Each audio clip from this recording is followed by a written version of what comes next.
Mark, that was chock full of both kind of beautiful biblical storyline, glory, purpose of the universe, with lots of really practical stuff. It's like, I don't even know where to start here. Let's start with money. You said 15% for Capitol Hill Baptist. That doesn't include, am I correct in thinking, helping other healthy churches? So that's 15% to missions overseas, and then another 15% to other kinds of... Like your church. Right, okay. Helping other healthy churches, or churches be healthy. My church, I mentioned to you guys 30,000 is what we were thinking through, and that's 10% of our budget. How about you guys? What percentage, and how did you come up with the percentages of your budget that you give to missions? Do you mind sharing? Just kind of go around. What's your percentage, and how did you get to that percentage? Yeah, well, I don't know how we got to this percentage exactly. Don't know that the number was a target per se, but I just checked. We give 22% for what we deem to be missions, but that includes church planting and our pastoral internship program in the vicinity, in the region. Okay. And the pastoral internship program. Okay. Ours is a 5-year-old church plant. It's 10%, but that does include some local mission as well, some church planting.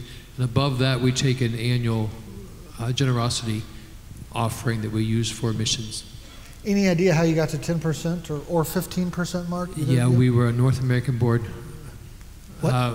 We were a North American Mission Board church plant. They required 10% as the beginning part. How's that?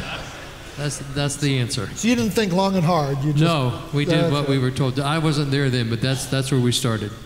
Mark, how did you get to 15%? When I got to the church, they liked missions. They didn't have a lot of money. They were running in the red. It was just a fairly small budget. But the first thing I did, even before I was installed as the pastor in September, in August, they had a missions committee meeting, and I went to it. And I made it clear that I wanted to see the missions budget growing as a percentage of the church's whole budget by a possible 1 percentage point of the budget each year. And I just said, let's max it as much as we can. And generally, pastor, if the senior pastor will do that, then that takes the pressure off of any missions committee or missions advocate. The senior pastor needs to do that, because the senior pastor is going to be the one who hears the families complain there's not enough work with the youth, or just all kinds of other things, all the ways you can spend money on yourself. People will first appeal to you, because surely you have a self-interest in seeing your local church grow. So if you become the guy who tries to make sure the money goes out the door to work elsewhere, that's usually really helpful. So we got it up to 15%, and that's where we finally just cried uncle. We just said with everything else we're doing, that's all we can do. And then we have another 15% on top of that tries to help other churches in the U.S., and that would be things like our internship program. So 30% of the budget is going to try to help churches other than our own. For our SBC friends, that was what, 60%? 70% here? Of that 15%, how much of that is SBC, cooperative program, INB? Half of it? Somewhere between 40% and half, something like that. And the rest is going to be to individuals by name.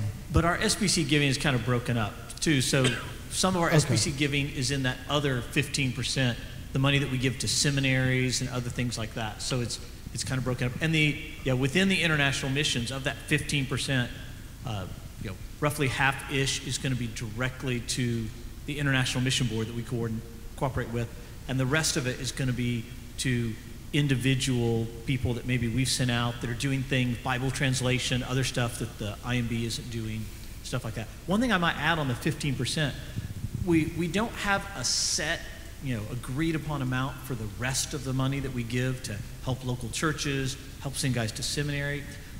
Not that we don't think that's important, but even in our own church, we felt a real pressure that the stuff that's right in front of you, you need some kind of discipline, because when Nathan, who's a member of your church, is wanting to go to seminary and you want to help pay for his seminary, and there's work off somewhere else that you think is important, but it's not right in front of your face.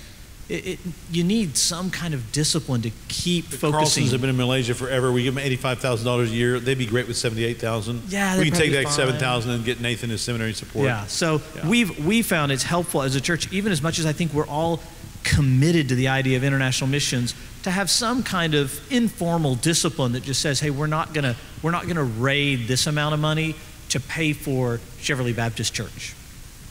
Well, that percentage, like we're going to discipline ourselves to not do what's right in front of us, but further away, is why in the last session I was saying I think you need to keep the S. The practical way of keeping the S in missions, and not just say, hey, we're all on mission, is something like that. Well, that's why I have mixed feelings about the Southern Baptist copyrighted on mission. We're living on mission. I appreciate what it means. Yes. They're just trying to make us accountable for every day, Romans 12. But I would just say it's slightly undermining that good old distinction. I like that good old distinction. I want to keep it out there and keep us pushing toward that. Trip? Church I'm at now, I'm brand new, so I don't know the percentage of the mission budget. Church I was at for the past 3.5 years was about 10%. Way we got to that, just as pastors sitting around talking about our budget after the first couple of years, we decided we wanted to have a larger. It's hard with a church plant. You have so much going on, and it's hard, and you're barely doing anything that you're doing. None of the pastors are getting paid what they hope to get paid. Everything is really tight, but we wanted to try to, from the beginning, have a priority of using lots of as much as we can to give outward to help build other churches. You told me in a side conversation somewhere, when you get to at your new church, you're thinking about ways you can encourage that. Increasing that consideration of that. What are some of those things you consider yourself doing? Say it again. You are hoping to look for ways to encourage a growth in missions, attention to missions. What are the kind of things you're thinking about doing to encourage that? Because you're not the lead pastor, correct? Mm-hmm. Yeah. Okay, so from your position as an associate pastor, what are things that you can do to help encourage the church, give more attention? Since teaching is one of the main things that I do, when we are in texts of scripture, like the ones that we're talking about here, I want to help the members of the church to get a strong vision and passion for seeing gospel fruit in more places than just our own church. And to maintain that distinction too, not just seeing healthy local churches in general, but also really intentionally thinking globally. And for right now, in the particular position that I'm in, I think that's the main way that I can help foster that in my church. Excellent. Thabiti, percentage? I think we started at 10%. We just wanted missions support in the DNA of the plant, and so from the first year of the plant, we pegged it at 10% of our total income. Next question, how many missionaries do you support? And how do you think about how much you support them at? How many missionaries do you support? And in some ways, I guess you're going to have to relativize it to your budget. And how much do you think about supporting them at? Let's do it this way. Thabiti, brother? Our philosophy is fewer at a higher level. Right now, in terms of international folks that we support, not kind of like campus workers here in the States, things like that. So international support, I think we support 2 or 3 persons. And we've provided some startup support for a brother who's working internationally, trying to raise funds for indigenous workers in that. And so one of the guys we support at $10,000 a year, another guy at about $6,000 a year, based in part on their need and what we can do. Got it. At Capitol Hill Baptist, we're currently supporting about 20 missionaries. About 1/3 of them are out with the International Mission Board. So we're just giving the money to the International Mission Board, and they're setting their salary based on where they're living.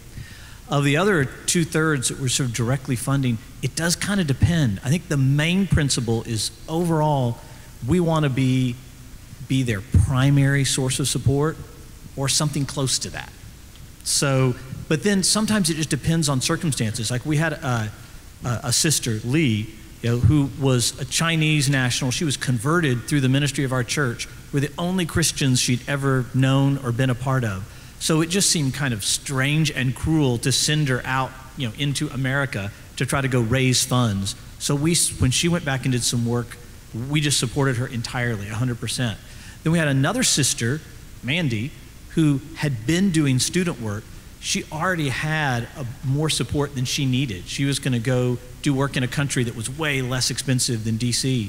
So we still gave her about $5,000. And she said, I really don't need any money at all. And we were like, well, you have to take some money because we want the congregation to know if we're not going to send you overseas if we don't think you're worth us putting our money behind. But she gets most of her money from other folks. So some of it's just prudential.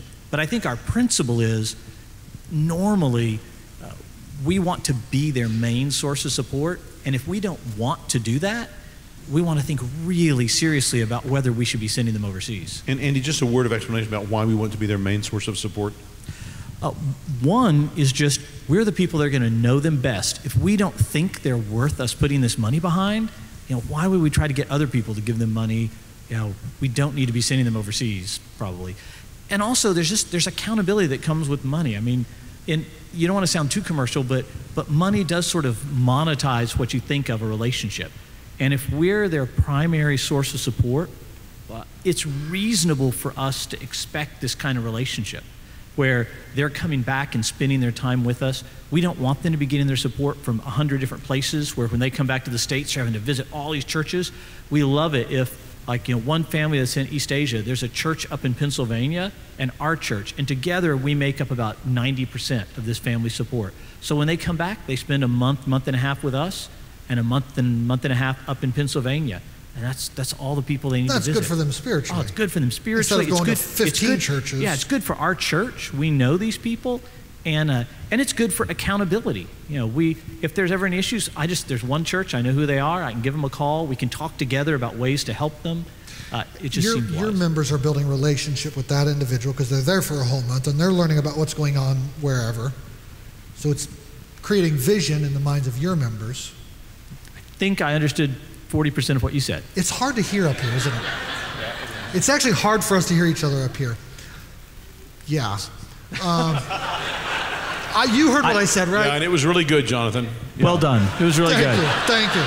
So, Tripp. Well, hold on. Is this kind of what you had in mind when you said fewer with more? Yeah, absolutely. And part of what I love about what he's describing is, so in our case as a church plant, the folks that we're supporting are not yet folks who've sort of come up through the congregation itself. So these are relationships with folks that we have established that we've had to introduce to the congregation. So what you're describing in terms of someone being able to be at the church for a month and a half and maybe one other church for a month and a half, they actually become part of the church in a very real and meaningful way. And so we want to sort of follow that principle with that in mind too, that they become part of us, we become part of them, we share together in the work of the gospel in that way. Yeah, and it takes time. 20 years ago, most of the missionaries that Capitol Hill Baptist supported either had gone out from Capitol Hill Baptist 20, 30 years ago, or they were from other churches, which was great. And it's just been over time, they become more and more members of our church that we've sent out. But I think initially, you may not have that much relational capital to build with. You're going to have to build that over years. Sure. Yeah, in the church that I had been at, there were a few families that we supported, 3 different families. And we don't have the kind of budget where we can be their main source of support, but for each of them, depending on their needs, it was a few thousand per family. Yeah. Mark, so as you were moving from a lot with a little, presumably you had a lot of tough conversations, both to the individuals themselves, no, we're not going to send you those $400, and to the people back in the church who loved that person, and that $400 was emotionally significant. True? True. Any wisdom for brothers and sisters here and moving your church from supporting a lot with a little to a little with a lot?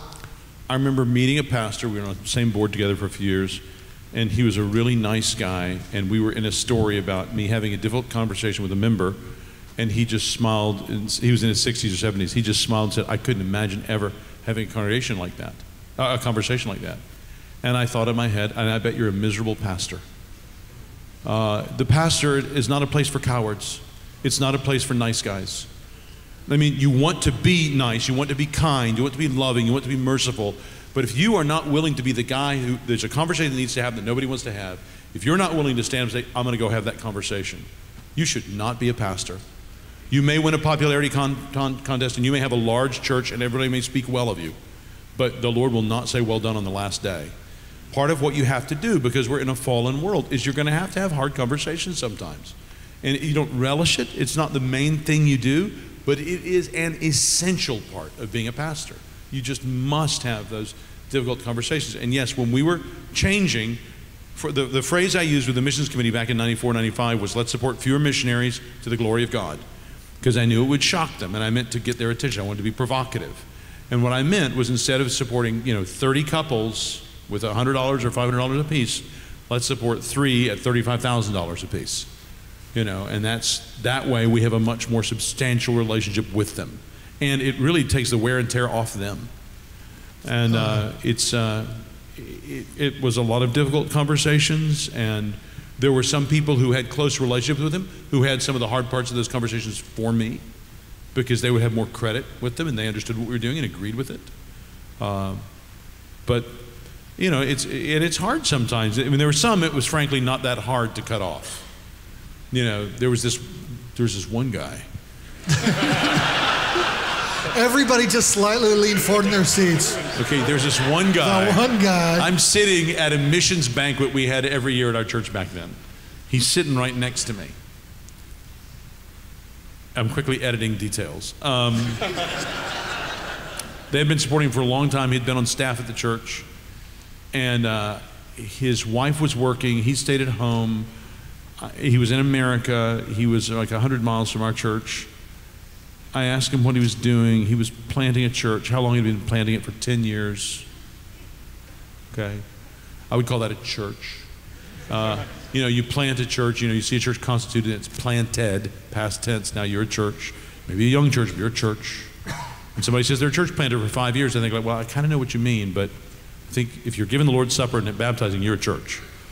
So with this guy, I asked, so are there just not other gospel preaching churches around? He said, oh no, there's a lot of gospel preaching churches around.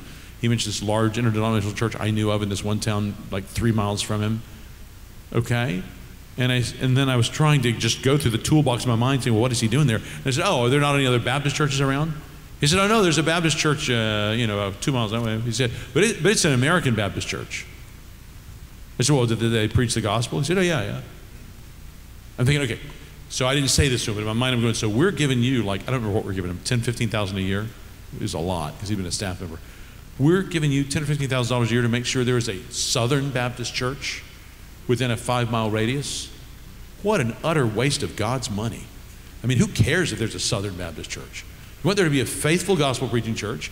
I particularly, no offense Presbyterian friends and others, I would like there to be a Baptistic church, where believers are baptized, congregational.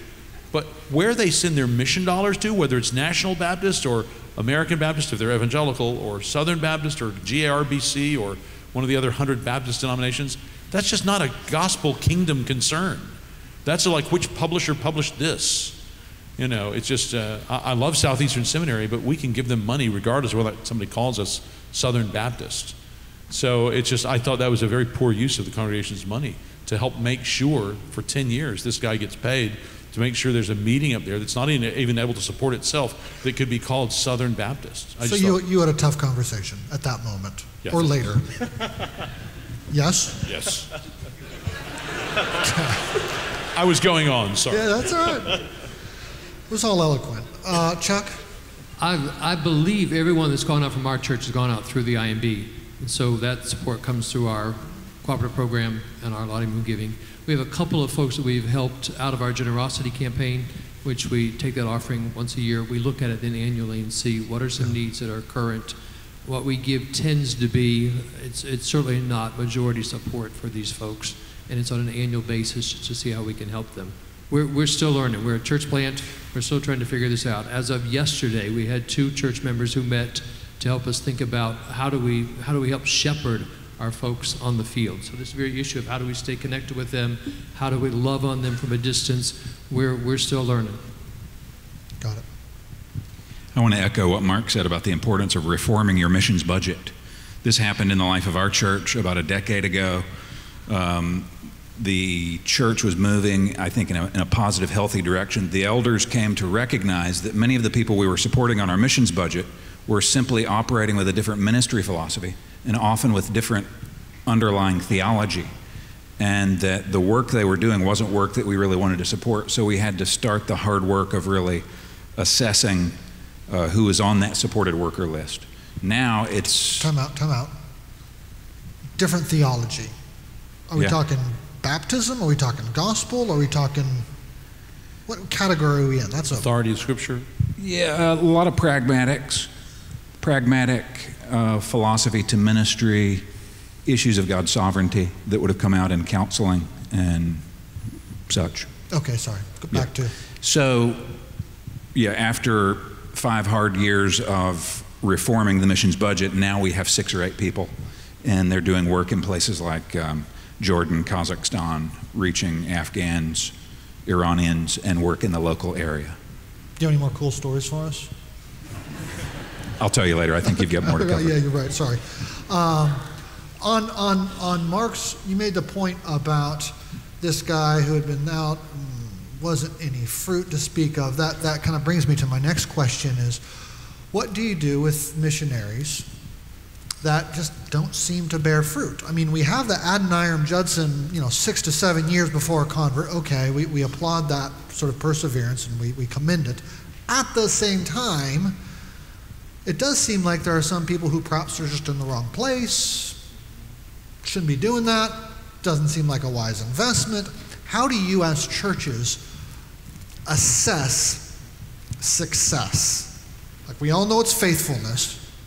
Nonetheless, when do you get to the point where you say, this is not wise and we need to encourage you to do something else? Any of you can jump in on this. I'm not going to answer the question, but just to give a preface to the answer. Yeah. Pastors, once again, speaking to you, this is where you owe it to the mission board. If you're using the IMB like Chuck is and like we do, and I love the IMB, it helps us financially so much because we're raising up a lot more missionaries by God's grace than we could ever pay for. And so we're partnering with other churches who might not have any missionaries from their own number to pay for, but they have some money they can contribute. So it's a great partnership. So if you don't know about the IMB and the cooperative program, I really encourage you to look into it, get to know more about it. But if there is a brother or sister who wants to go out, or even if they're already out and we keep up on their work and we know that we have reason to be concerned, I'm leaving aside the hard question you ask of how you know they're not fruitful enough, leaving that aside. But if we have reached that conclusion, I would implore you to have the difficult conversation. Do not make it be an IMB personnel thing. They'll have to do it anyway, but often they can't do it or they won't do it. And we need to be the ones to do it. We're the ones that they have the old relationships with. We're the ones who've done their father's funeral. We're the ones who maybe knew them in high school. We are the ones who have that relational capital from God for a reason. So pastors, we need to man up, and we, or at least someone in our congregation who's a leader and who's close to them, we need to be the ones to have those hard conversations when we come to the conclusion that one of these brothers now is going to share with us the wisdom of how we get to that conclusion. That's exactly right. You have hard conversations without the wisdom? Okay, go on. That's even the case with evangelism. To Mark's point earlier, going across the ocean is not going to make you evangelistic. And so if you know that you have folks who want to be missionaries, but they're not going across the street to tell their neighbors about Jesus, I'm not putting my dollars behind that person because they're not going to pick up that passion just because they got on an airplane. And so from the IMB, we have to take our applicants and walk them through this, even holding them accountable to doing personal evangelism. And we shouldn't have to be doing that. They should be coming to us from your churches already with that passion that they get from you, not from us. We got to be able to build on what you've already given them. So, how do we think about fruit? How do we evaluate? My mind goes to a couple of places. 1 Corinthians 4, 1 and 2. We are stewards of the mysteries of God. What is required of stewards is that they be found faithful. So you kind of made faithful a given and moved on pretty quick. I just want to come back to that. Say the first thing I'm looking for is faithfulness with the gospel. Is there theological integrity? Is there integrity with the message? Elsewhere in Corinthians, Paul says, one man plants, another waters, God gives the increase. So I'm interested in planting and watering. So am I seeing them do the things with the gospel that lead to, by God's grace, conversion? So are they evangelizing? Am I talking with someone who seems to me to be overly preoccupied with strategy? They're always debating strategy, but actually never talking to their neighbor. Or am I talking with someone who's actually working to meet people and share and so on and so forth? So that's a part of success to me, even though we're not talking about the outcome there. Then I'm thinking about their spiritual and physical health, right? So back to the earlier conversation, are they fruitfully involved as members in a local church? And are they, if that's a possibility, and are they benefiting from that and benefiting others spiritually in the local church? And what's going on with them physically and mentally? Are they well? Or am I dealing with someone who, this isn't a success issue, it's just a well-being issue, dealing with someone who's deeply depressed for a long time, and maybe needs to be brought off the field or what have you. So I'm thinking about those kinds of issues pastorally as well. At no point, though, did you list conversions. I don't think it's within the missionary's ability to convert someone. What if they've been there for 10 years and no conversions? I don't think that's necessarily a failure. I mean, you were citing historical examples. It just may be good tilling of hard ground, and God in His kindness will send someone else next who sees the fruit from it. I think of one worker we've supported for years in a European country, who I don't know what conversions he's reported, and he may look a bit like the tortoise, but I think the brother is fruitful, just in a different kind of way. I do think, Jonathan, where I get closer to what you're asking about and what nobody's taken the bait of, that I will maybe take the bait and we'll see what you do with tortoise soup. I do think if it's somebody who's not on the mission field yet, they're in our church, like your example, Chuck, and they want to come forward and present themselves as a missionary, that's where if I don't see them, and I probably won't use the old language of soul winner and know that they're being used as an instrument of conversion, because I don't think it's the only reason or the only way God uses people fruitfully. But the more vague language I'll use is if I don't see them as a change agent in others' lives, then I'm skeptical of us investing in them. So whether or not it's when somebody starts meeting with them, their life starts to either become a Christian or they start growing in Christ, if they're not somebody who regularly is taking initiative and is a change agent in others' lives, then I'm probably not going to encourage us to start off supporting them. Yeah. Sure. Everybody. Sure. Everybody's ready. Go ahead. Hey, I'm in charge here. Trip. Okay, go ahead. Well, I was just going to ask a question. Is it possible for somebody to be faithful, but just not very good at it? Like maybe they just don't have the particular gifts to do really well in the particular area that they are, but they're being faithful and they're, serving with integrity, theological integrity, that makes you say, well, maybe this isn't the right person to give our money to, and how do you make that decision? Well, it's with a preacher. The guy might be faithful, but you're not really a preacher. You're not going to hire him. Well, I think the example Mark gave, like if you got people in your church, sometimes I explain it to people this way. If I've got two families in my church and they both want to go be missionaries, I'm a Calvinist. I think God alone saves people. I don't think people convert them, but maybe this is like Calvinist meets like charismatic stuff. But if I got these two families, they're both faithfully sharing the gospel, and one family, everybody they talk to seems to become a Christian, and the other family, everybody they talk to is looking at their watch and wants to go do something else, I'm totally sending the first family overseas as a missionary. Why? It just seems wise. God's blessing seems to be on those people. So that's on the front end. On the back end, when you're talking about somebody who's overseas, he's there for 5, 6, 10 years, there's no fruit, how do you assess whether they should be doing it? Well, there's a lot of ways you should assess it, but kind of to the conversation we just had about money, you can't assess it if you don't have a relationship with them. There's nothing you can put in an Excel spreadsheet that is going to enable you to be able to make that decision.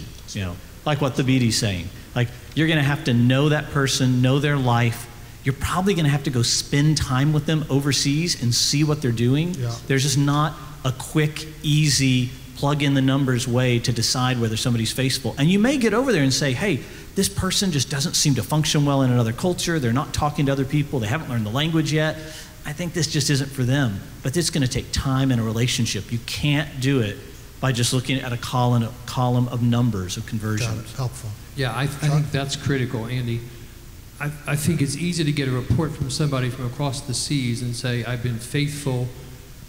It's just not God's sovereign plan for anybody to get converted under my ministry. Then you get there and you find out they're lazy, they never leave their house, they never learn the language, and they fall back on sovereignty as an excuse, and I don't think we can take that. I think the only way we can do that is we have to be in their life and find out what's really going on. So I'm with you completely. Well, and if I can offer this unsympathetic word, my friends who witness these things firsthand, whether through working at the IMB in Richmond or overseas, there are lazy missionaries, just like there's lazy pastors. Sure. Right? Yeah, we don't know any of them. But you got something else on this? I wanted to go back to something you said earlier. Well, the one happy thing I'd end this on too is you also need to have relationships, because you may have there may be a flip side to this too. I won't name names, but there's one particular missionary I know who's this Eeyore-like guy that from a distance, yeah, I would communicate with him like, what's happening? Nothing. Like nobody's doing anything. Well, I'd go visit this guy and I'd go take a walk with him. What are you doing? Oh, it's hard here. Nothing much happening. I'm gonna go over and do a Bible study at, Zoomrod's house. I'm like, oh really? Is Zoomrod studying the Bible? Yeah, she's a Christian now. Well, Zoomrod wasn't a Christian the last time I was here. Yeah, I guess so. And so you just have to be in people's lives to be able to assess faithfulness.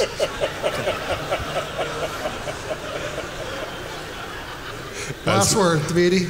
Yeah, that's awesome. I wanted to go back to the story you told about Lee.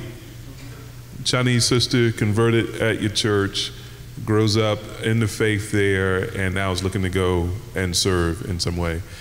And her entire social network is your local church.